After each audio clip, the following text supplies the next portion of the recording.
All right. So first thing I want to talk about is number one, which is the super most important thing. And everyone talks about this, right? We talk about vision boards and your why and everything like that. But when I'm speaking about your why, I want you to understand something that's super, super important. And that is just like myself, my year before I got my insurance license was the best financial year of my life, the most fun I had in my life. Everything. I was living in the Caribbean on the water, all expenses paid for. Um, Made $5,000 a week minimum with everything paid for. Life was great, right? Never made money like that before in my life. You know, we got to wear cargo shorts and flip flops to work. To me, that is the dream job. I have flip flops and shorts on right now, right? Wear the collared shirt for you guys on Zoom. But life was great. Life was awesome, right? I did hurricane work. When there's a hurricane, great chance to make a lot of money. I was really good at it. I enjoyed it. If money wasn't a thing and I was independently just wealthy and I didn't need money to live, I would do hurricane work for free because I really, really enjoyed the challenge and everything that comes with it. And ultimately, you get to help people at the same time. Hey, However, David. Oh, sorry. Was it like hurricane roofing? no, I didn't do any roofing. Oh, okay. I was doing emergency power restoration. So Oh, all I right. was in Puerto Rico Wow. actually after Hurricane Maria, and we were keeping all the cell phone towers powered and the logistics that go around that, and all the the U.S. Virgin Islands as well. Oh, wow. So That's cool. yeah, think about every cell phone tower needs power just like the rest of the world. And when the power's Yeah. out, your cell phone tower goes out. So you got to get a generator there. But the problem with cell phone towers is they're all over the place. And sometimes they're in mountains, and especially when there's a hurricane, a flooded area. So you have to get vehicles there with fuel.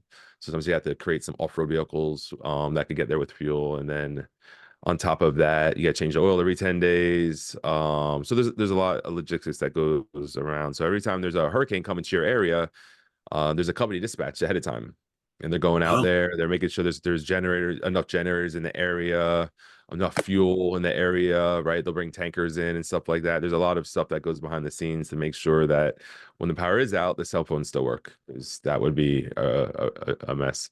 So that's what I was doing at the time. But anyway, the thing with hurricane work is there's no way to scale it, right? There's we can't plan on hurricanes. I wanted a business that I could scale. I wanted to build something that would be able to operate without me one day.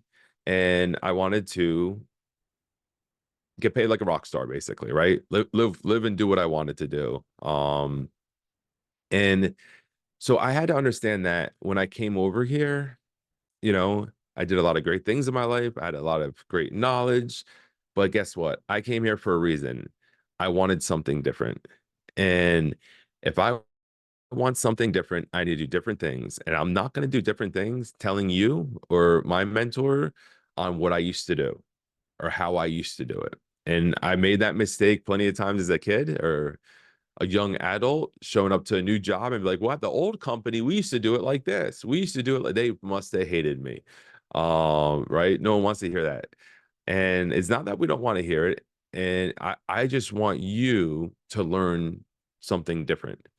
Right. So what I did myself and what I suggest everyone does is because we do all know some amazing things. We all got some great ideas, is you take everything that you have and you throw it in the closet. Learn everything you can for your mentor from these trainings, hopefully some stuff from me or the next 12 months, right? Get a really good handle on what we do and then pull that other stuff out, right? That you know, and then add that into what you're doing. And just a matter of being open-minded and willing. So your first thing I want to talk about, like I said, is your why. Why are you here? Right. And I think it's safe to say everyone's here because there's something they want that they didn't have. Right. And that could be anything. And it's not a bad thing, right? You might have been a field agent that wants to learn how to sell on the phone. That's why you're here. You might never made 100 grand before in a year, and that's why you're here. You might make 100 grand, but hate your job or have a boss, and that's why you're here. But either way, there's a reason why you're here, and you got to remember that, right? So we want to try to fix that problem for you, and it's going to take some time. So number two is mentorship, right? So that's why the first thing is we got dumper cup so we could learn from a mentor. Number two is mentorship. Everyone here should have a mentor by now.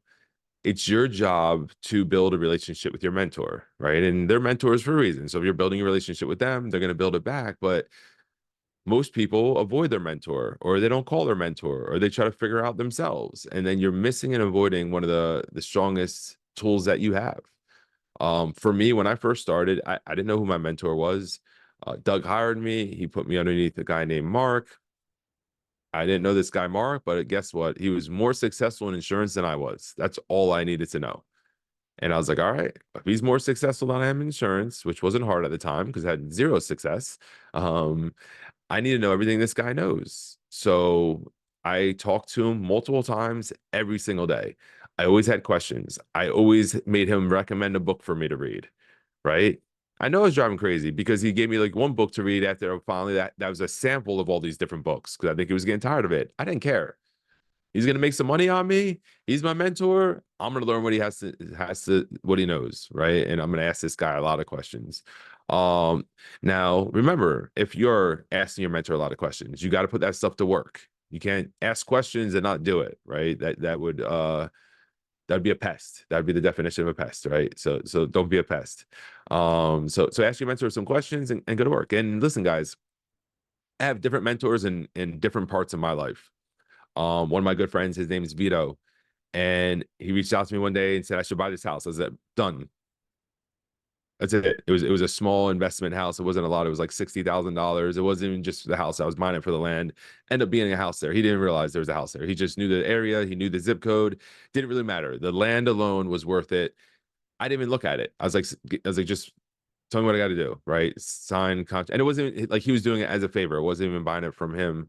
Um, and made money on it, right? Because he's my mentor when it comes to these things with real estate, right? So if he tells me to do something, I just do it, whether I want to or not.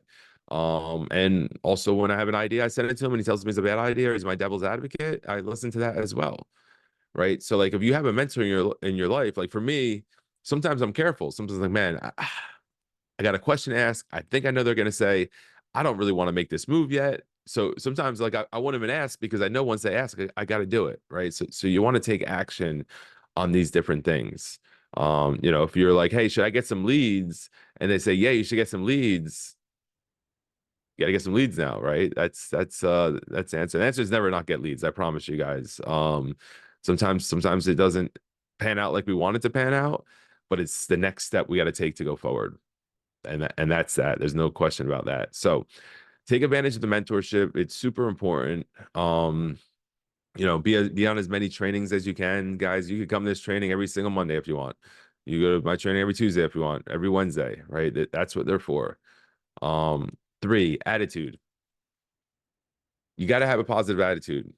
That's it. I'd never seen anyone successful in sales with a negative attitude. It's funny because I'm in a lot of different sales Facebook groups and I see some people get really negative in my posts and I think of myself like, what is this dude even doing in a sales Facebook group? Like, if you're gonna troll and be mean to the stuff I write, like, how is that gonna like?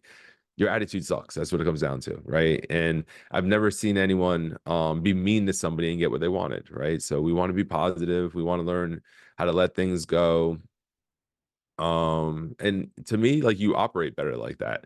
I'm a human just like all of you, and I've definitely been resentful before and angry before, or try to hold grudges, and I don't flow, right? I don't flow when I'm trying to hold grudges. I don't when I'm angry, I don't flow. Like things aren't going. I'm not operating at 100%. So work on having a positive attitude, right? Don't think you're gonna be mean to your mentor or send a mean email to the home office or lead department and get what you want, right? So learn how to get what you want in a positive way, right? And if you don't know how or need some practice, you have plenty of opportunities to practice doing that. Number four, activity.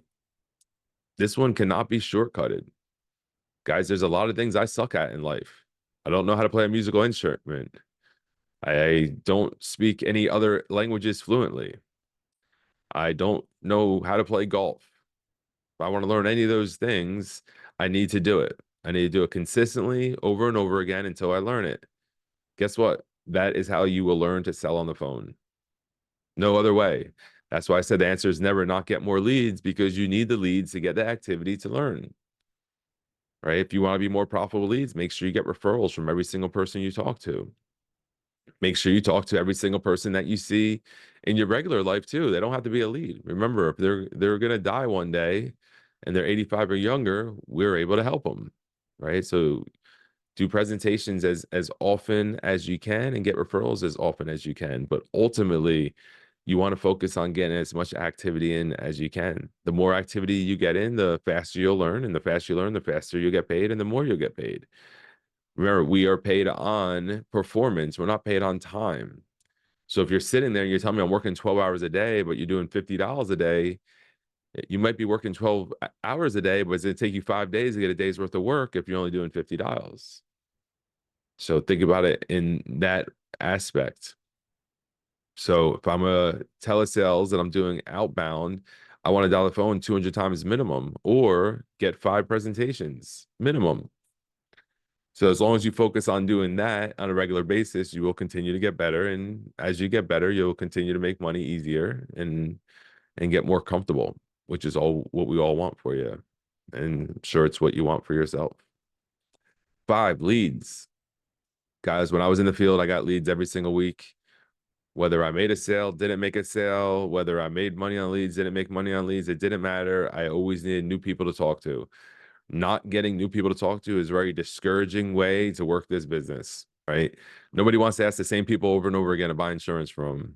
You're missing the best part about being here is leads. So I suggest you get to a point where you're able to get 40 leads a week minimum without even thinking about it, right? And obviously there's a cost to that. So let's just give you the highest cost. What's 40 times 55? 40 times 55, $2,200, right? Seems like a lot of money. But if you made $2,700 back out of that, you made $500 for the week. You made 4,400, you made 2,200, right? So like you got to understand that you gotta have to spend some money to make some money. But the ultimate thing is realize that there's agents that have been here for a while that are doing that. And they're only doing it because it's working. Or else they would all be broke, right? Everyone would be like bankrupt. Like I went and worked at TPG and I got bankrupt. That would be the story, right? You'd hear that story. But yeah, that's it. So, we have Facebook leads, we have different leads. If you want to be more profitable with your leads, simple, get really, really good at getting referrals, practice referrals, do some practice presentations with friends and family, maybe put some posts on Facebook. But ultimately you want to be a professional, right? A professional salesperson should be to turn one sale into 2 sales. And when you master turning 1 sales into 2 sales, you'll never have a lead problem. System simple. So far I mentioned 5 different things to you. I'm going to mention one more after this. These are the only things you need to focus on to be successful here. Nothing else, right? I never done a bingo night. I never done a senior seminar. I never set up a table at the mall. I've never done any of these other things that I've hear and people talk about. I've done one thing. I got leads every week, showed up to the first house. For me, it was at 9 a.m. You should be making your first call at 9 a.m. For me, I was trying to knock on as many doors as possible. I was just knocking on doors until it got dark, right? So in Florida, that's 8, 9 o'clock at night in the summer. In the winter, it's earlier, right? Lucky we got time zones, so you could really get a lot of activity in. So being a telesales agent, I would focus on dialing the phone at 9 o'clock, dialing it over 200 times a day, doing 3 to 5 presentations minimal. I would shoot for 6, and I would talk to your manager throughout the day, throughout that process. And if you do that on a regular basis, you will get better. Through that process, you'll get better at the first few seconds of the phone call. You'll get better at asking for referrals. You'll plant some seeds, some people you'll talk to today that will buy from you 6 months from now, and you'll get better at dealing with objections. And that's our system. Anything else, I don't think it's necessary. And I don't have an example of anyone with a strong track record of doing it that way. Every single multi-6-figure earner in the price group that I know of does it that way and that way only. And then number 7 is our virtual call center. Guys, you're on the virtual call center. I don't typically take people serious that aren't on the virtual call center, right? Because it's your chance to work with other people and connect with other people that are successful. I think I heard in this group, they were here, and I hear a lot of times that they're looking for more support, right? So people will show up and say, I left company A because I wasn't getting the support I need. And I say, okay, good. We got support. We got the virtual call center. And then guess what? I don't see them on the virtual call center. I'm not saying anyone in this group, but that will happen in the past. And I'm just confused. I'm like, wait a second. I thought you wanted support. Here's the support. So take advantage of it. We have basically everyone on our leaderboard you get to watch real time, and they'll talk to them. And if you unmute yourselves, they'll help you. And to me, that is the best tool we had, because I was a field agent, guys. I was all by myself all day, every single day. I just got to call people when I was in trouble. I would phone a lifeline. Here, you literally mute the client and say, help, what do I do? Somebody will probably message you or call or speak and help you out. You have a technology issue, no problem. So it really gives you the ability to know almost nothing about this business. Jump on the VCC, unmute yourself, open up the application, ask the questions, and if you get in trouble, somebody's here to help you. And there's people here that make multiple six figures a year that are willing to help you, whether or not you're on their team. So if somebody doesn't want to plug into that tool, it just tells me that they're in the process of self-sabotaging themselves.